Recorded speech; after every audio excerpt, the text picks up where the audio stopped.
వార్తలకి స్వాగతం. అన్యజాతుల మొక్కలు పెంచడం మానేద్దామని డివైసీఎం పవన్ పిలుపునిచ్చారు. కోనోకార్పస్ మొక్కలను పెంచకండి, వాటి దుష్ప్రభావాలను అర్థం చేసుకుని అరబ్ దేశాలే పెంచడం లేదు. ఈ మొక్కలను పశువులు తినవు, పక్షులు గూడు పెట్టుకోవు, క్రిమికీటకాలు రావు. వీటి వల్ల భూగర్భ జల సంపద ఎక్కువ వినియోగం అవుతుంది, శ్వాస సంబంధించిన సమస్యలు వస్తాయి అని పవన్ వెల్లడించారు. ఇవాల్టి వన మహోత్సవంలో అందరూ పాల్గొనాలి అని ఆయన విజ్ఞప్తి చేశారు. అందరికీ హృదయపూర్వక నమస్కారాలు. వన మహోత్సవ కార్యక్రమాన్ని అందరూ సామాజిక బాధ్యతగా తీసుకోవాలని మనస్ఫూర్తిగా అభ్యర్థిస్తున్నాను.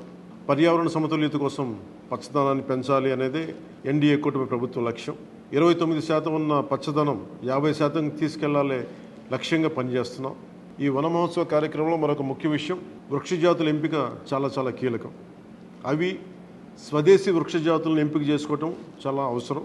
స్థానిక వృక్షజాతులు నాటడం ద్వారా జీవ వైవిధ్యాన్ని, నేల ఆరోగ్యాన్ని మరియు పర్యావరణం మరియు మానవ ఆరోగ్యాన్ని కాపాడిన వాళ్ళు అవుతాం. అందుకే దేశవాళీ చెట్లు పెంచడం చాలా అవసరం. మన దేశ భూ వాతావరణ జీవ వైవిధ్యాన్ని ముప్పు కలిగించే అన్య దేశ జాతుల్ని నాటడం మనందరం మానుకోవాలి. చూడటానికి మొక్క ఆకర్షణీయంగా ఉంది, మొక్క నాటితే ఏపుగా పెరిగిపోతుంది, నిర్వహణ ఖర్చులు అని చెప్పి ఎవెన్యూ ప్లాంటేషన్ పేరు మీద గత దశాబ్ద కాలంలో అన్య దేశ వృక్ష జాతులైన కోనాకార్పస్, ఏడాకుల పాల, మడగాస్కర్ ఆల్మండ్, ఆస్ట్రేలియా తుమ్మ లాంటి వృక్ష జాతుల్ని విరివిగా నాటేశాం. వీటి మూలంగా పర్యావరణానికి ప్రయోజనం కంటే కూడా ఆరోగ్యం మీద, భూగర్భ జల సంపద మీద చాలా తీవ్ర ప్రభావం చూపుతూ ఉంది. అందరూ ఆ ప్రాంత జీవ వైవిధ్యాన్ని పెంపొందించే స్వదేశీ జాతులను మాత్రమే నాటాలి అనేది ఏ దేశపు వృక్ష శాస్త్రజ్ఞుల్ని అడిగినా చెప్పే మాట ఇది.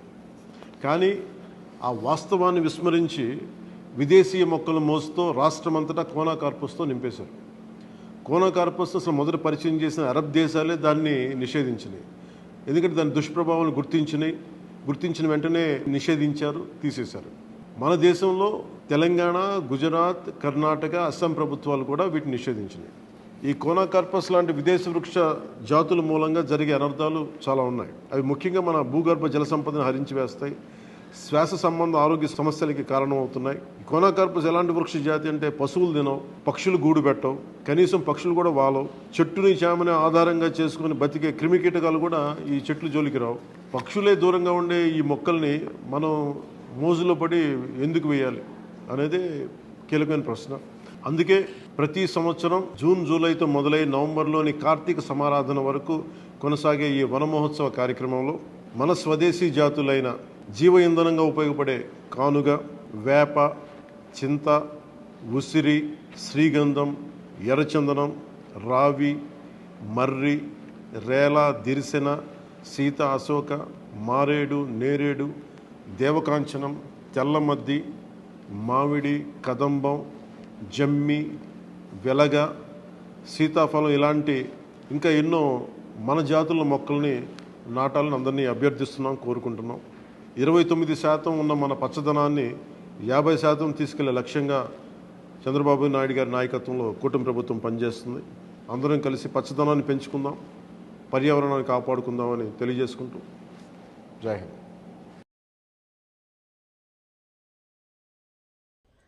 అలాగే Pithapuram MLA deputy CM Pawan Kalyan సొంత ఖర్చుతో పంపిన పసుపు కుంకుమ కానుకను అందుకున్న ఆడపడుచుల ఆనందానికి అవధులు లేకుండా పోయాయి. చీరలను చూస్తే మహిళలు మురిసిపోయారు. నాగబాబు సతీమణి పద్మజ, శాసన మండలి సభ్యులు హరిప్రసాద్ కానుకలను అందజేశారు. ముందుగా శక్తిపీఠం పురుహోతిక అమ్మవారి ఆలయంలో పూజలు నిర్వహించి వరలక్ష్మి వ్రతాలు ప్రారంభించారు.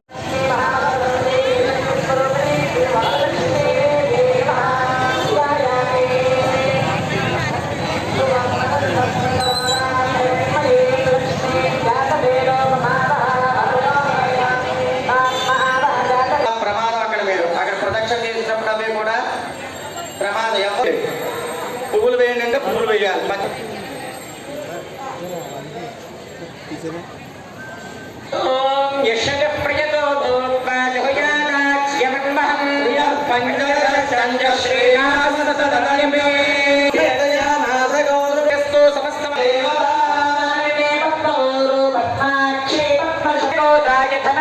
మహాధనే